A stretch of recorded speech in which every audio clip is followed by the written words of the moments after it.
Okay, so just real quick, what's your name? Where are you from? I'm Mackie Gallagher. I'm from Salisbury, North Carolina. It's about right in the middle between Winston and Charlotte, 45 minutes from each. Okay, did you enjoy growing up there?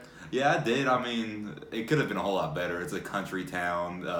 We pretty much got a movie theater and a cookout. That's the only two hangout spots in my hometown. But other than that, it's been a good town. It's a small town feel, but then like I said, we're right near Charlotte, so Gotcha. a big city is just 45 minutes down I-85. What were some of your favorite things to do there? We favorite things to do. So bonfires. We never had many house parties in my hometown. I went to a redneck school, but we had a lot of bonfires to where they would just put gasoline and a bunch of wood up, and it'll be a fire 25, 30 feet in the air. Funny, But the thing is, with like I said, I went to a country high school, and to tell you how country it is, once they get done harvesting the corn that's next to the school, that's actually where our high school football team practices. So they don't really have a practice field until late September, mid-October when corn harvesting season is. I don't even know, but yeah. So it's a pretty rural area where I'm from. Gotcha. So tell me a little bit about your family back there. Do you have any siblings? I have one brother. His name is Jack. He's 23 right now. He goes to Pitt Community College. It's a community college right beside ECU. He's transferring into ECU after that. Okay. And I do have a father. He passed away when I was 16. And then my mom, who's the light in my life. My mom, I love my mom. She's a retired teacher. She retired last December after 32 years of teaching elementary school, and she's the biggest supporter I have in my life, and she's the perfect mother I could have asked for. Gotcha. So would you say she played kind of a big role in developing like some of your characteristics? Yeah, my mom has taught me be yourself, do what you want to do, no matter how young you are. You know, in middle school, high school, you have a lot of people trying to tell you what to do, or that's the cool thing to wear, that's the cool thing to say. But after high school, she said it's just going to be you, and to an extent, she's been completely right. And she said, do whatever makes you happy. And that's what I've been doing, and that's where I'm going with my career, and I'm very happy she told me those words, because I don't know if I'll be here today if I never heard that from her. Right. So, you said that she played a big part in kind of shaping that aspect of you. What do you, just from your mom's perspective, like, how do you think she perceives you just kind of in general? With career or just in life? Just kind of just you as a person. Like, I hope what kind of person you I hope I'm good. Me and my mom, I tell people this all the time. Me and my mom, or my mom and I, we are the exact same person. So everything that makes me mad makes her mad. Everything I do, she does. And that makes us butt heads a lot. So as a kid, we always have to get the last word in an argument. Mm-hmm. And so we would always have an argument, and it would never end because we were trying to get and that would just make it worse. But as I'm getting older, I have my uncles, which are on her side, so her brothers, telling me that I'm exactly like her as just the things she does. She was always kind of that more outgoing one. When they go somewhere, she's going to be the one leading the conversations. When I go visit family, my brother's kind of closed in, or he's not as outgoing as I do, so I will be the one sibling out of two of us talking. And like I said, I hope I'm a good son to her. She says I am. She's proud of me. I remember when I started this career broadcasting, I saw that she was kind of hesitant because my dad was a sports writer, and my dad, in a small newspaper market, he didn't make as much money as they both would like. So when I told her I wanted to be a broadcaster, she was hesitant about the whole money situation. But like I said, after my dad passed away, all of our mindsets just changed to whatever makes you happy. All this other stuff will come later. Yeah. Do what makes you happy first. And then once she saw how happy where I was with my life, she started being happy, and now just the energy just matches off one another. Gotcha. So, you mentioned that you're kind of more outgoing. I know you, and I know that tends to be pretty true. Do you think that's how people in general, kind of who don't know you, might kind of view you initially? I think people initially view me as annoying, to be honest. In class, I never really meet people in class until we do something outside of class. And I remember in one of my classes, we went down to Charlotte and visited WBTV and toured there. And I drove, and there were 5 other students in my car. I offered to drive. And when I first got into the car, we're just having small talk, just trying to get to know each other because I only knew their names. And I said, I'm really sorry if I'm annoying because I talk so much in class. I'm a talker. I have to talk. I have to talk to stay awake. I want to talk to live. Talking is what I do. And I said, I'm sorry if I annoy y'all for talking so much. And they said, no, it's actually pretty cool. And so I guess I think I'm being annoying. But I think other people view me as outgoing. People tell me I am. And don't get me wrong, there are sometimes I am too annoying or I'm too loud. But, I mean, you can't be perfect all the time. Right.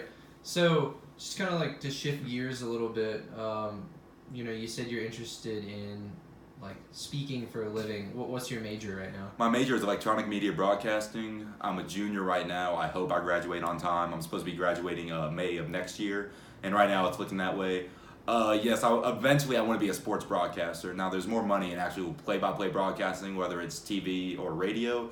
But if I had to do one thing and not have to worry about money, it would be public address announcing. I love that. If for those of you who don't know what PA announcing is, it's when you go to a stadium or an arena, the voice you hear over the speakers, that's the public address announcer. And that's how I actually got into this industry.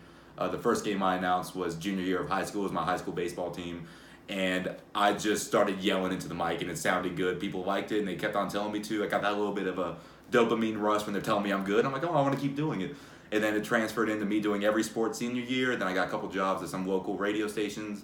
And then I originally came up here to be a criminal justice major. And when I got accepted to the school and I filled out all my registration stuff, that was listed as my major. But then when I came up here and I saw the radio station, I saw how involved students can get with App State, in particular athletics, because I want to go towards sports in my career.